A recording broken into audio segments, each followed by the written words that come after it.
Bureau chief Ejaz Ahmad Tahir रवाना आलमी खबरनामा के हवाले से ताज़ा तरीन खबर पेश खिदमत है। क्या इंडियन पर 50% टैरिफ का ऐलान पाकिस्तान के लिए अमेरिका में बरामदात बढ़ाने का सुनहरी मौका होगा।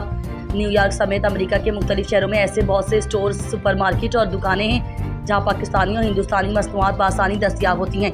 अमेरिका ने हाल ही में हिंदुस्तान पर 50% तक टैरिफ बढ़ाने का हतमी ऐलान कर दिया है, जिसके बाद ये खदशा सामने आ रहा है कि अमरीकी सार्फिन के लिए इंडियन मसनूआत महंगी हो जाएंगी और अब पाकिस्तानी मसनूआत की मांग में भी इजाफे की नवीद नजर आने लगी है। इस इकदाम से चीन और दीगर ममालिक के मुकाबले में पाकिस्तानी मसनूआत का कारोबार मजीद वुसअत हासिल कर लेगा। अमेरिका ने सिर्फ 19% तक टैरिफ पाकिस्तान पर आयद किया है, जिससे पाकिस्तानी मसनूआत पर रसाई बहुत आसान हो जाएगी। साल 2025 में पाकिस्तान की मजमूई बरामदात 35 अरब 90 करोड़ डॉलर रहीं, जबकि पाकिस्तान और अमेरिका के दरमियान मजमूई तिजारत का हुजम 7 अरब 20 करोड़ डॉलर सालाना है। ब्यूरो चीफ एजाज अहमद ताहिर रवाना कराची में सिंध हुकूमत टैंकर और डंपर माफिया को सख्ती के साथ लगाम दे। आफाक अहमद मुहाजिरों पर तशद्दुद लसानी फसादात की साजिश, इदारे नोटिस लें। एक तरफा मुकदमात नामंजूर, टैंकर डंपर माफिया के खिलाफ मुकदमा दर्ज किया जाए। मुहाजिर कौमी मूवमेंट पाकिस्तान के चेयरमैन आफाक अहमद ने लकी वन के करीब वाटर टैंकर हादसे में होने वाले कीमती जानी नुकसान पर गहरे दुख और अफसोस का इजहार करते हुए कहा कि वाटर टैंकर्स और डंपरों को शहरियों को चलने का लाइसेंस सिंध गवर्नमेंट ने दिया है।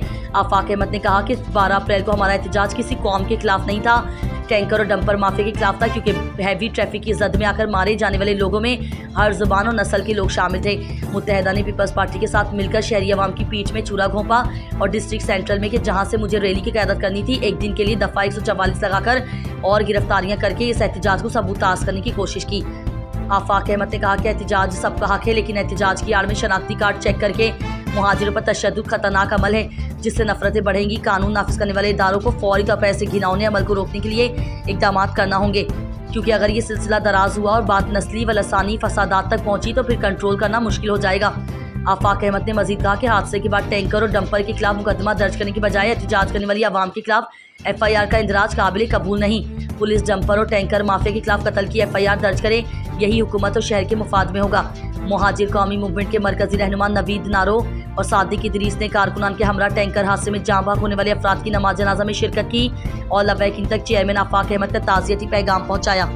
ब्यूरो चीफ एजाज अहमद ताहिर रवाना पाकिस्तानी उर्दू अदब और मज़ाक के बेताज बादशाह डॉक्टर मोहम्मद यूनुस भट्ट की नई तख्लीकी मज़ाहिया काविश मज़ाहियात उर्दू अदब के बाज़ौक़ हल्कों में हवा का एक नया झोंका साबित हो रही है। डॉक्टर मोहम्मद यूनुस भट्ट एक मारूफ पाकिस्तानी मज़ाह निगार, स्क्रीन राइटर्स और कालम निगार हैं, जिन्होंने उर्दू अदब में तंज़ व मिज़ाह की रोशन दास्तान रकम की है। उन्होंने MBA BS की आला degree king Edward medical college Lahore से हासिल की। जियो न्यूज़ के मशहूर हफ्तावार प्रोग्राम फैमिली फ्रंट और हम सब उम्मीद से हैं से खूब शोहरत हासिल की। मज़ाहियात डॉक्टर मोहम्मद यूनुस भट्ट का मज़ाहिया मजमूओं में से एक है। इसमें उर्दू ज़बान की मखसूस जहानत, चाशनी और तरावत भरा मज़ाह पेश किया गया है। डॉक्टर मोहम्मद यूनुस भट्ट की मज़ाहिया किताब मज़ाहियात ISBN की फ़हरिस्त में भी शामिल है। मज़ाहियात की नई तख़लीक़ में भी आपको रोज़मर्रा ज़िंदगी, मुआशरती रवैयों और इंसानी मज़ाह के तख्लीक़ व शीरीन पहलुओं पर मुनफ़रिद तंज़िया मज़ाहिया बयानात मिलेंगे। मज़ाहियात उर्दू मज़ाह अदब में एक काबिल फ़ख्र इज़ाफ़े की हैसियत रखती है।